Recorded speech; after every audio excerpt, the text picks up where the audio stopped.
take a child, alter their quality of breathing and sleeping. And the real big issue now is how will they be during the day? So now you take a child who's 5, 6, 7, 8, it doesn't matter. Their issue has begun years ago. So it's not like you had 1 or 2 bad nights of sleep. You've had a poor quality of sleeping and breathing for years. And the parents have been struggling with so many different issues, and not the least of which is the ADD, ADHD discussion. Because the child who doesn't get a proper night's sleep with a good quality of breathing throughout the entire night is going to wake up and be unrested. And when you get a child who's had a poor quality night's sleep, poor breathing all night long, and you make that happen for years, you know what you've got? A 6, 7, or 8-year-old that's going to go to school and have trouble learning, have trouble sitting still, have trouble behaving, have trouble cooperating, basically have trouble fitting in to what is supposed to be a quiet and peaceful and learning environment. And it's not long after that where the phone call comes to the parent. And when the phone call comes to the parent from the school, what happens is, we have little Jimmy here and he's a little bit disruptive and we really want you to have him evaluated for ADD and ADHD. They're going to be diagnosed with ADD and ADHD. And our solutions are pharmaceutical. If we are given a pharmaceutical, it's usually in the form of some sort of a stimulant.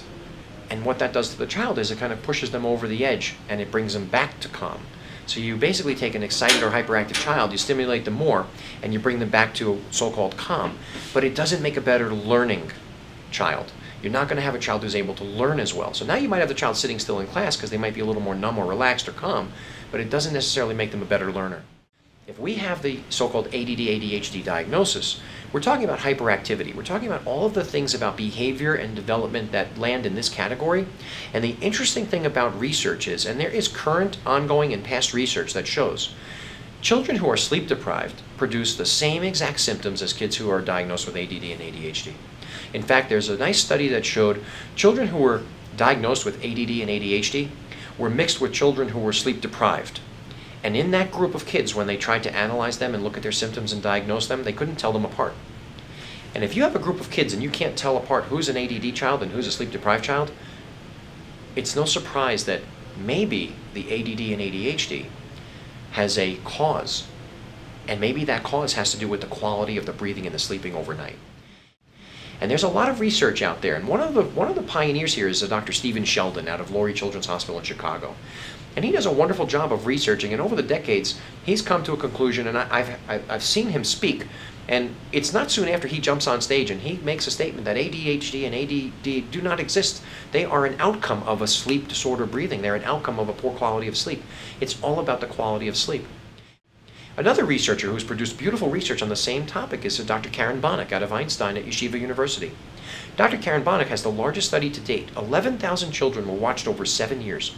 And they were divided into 2 groups, sleep disorder breathing children and children who do not have sleep disorder breathing issues.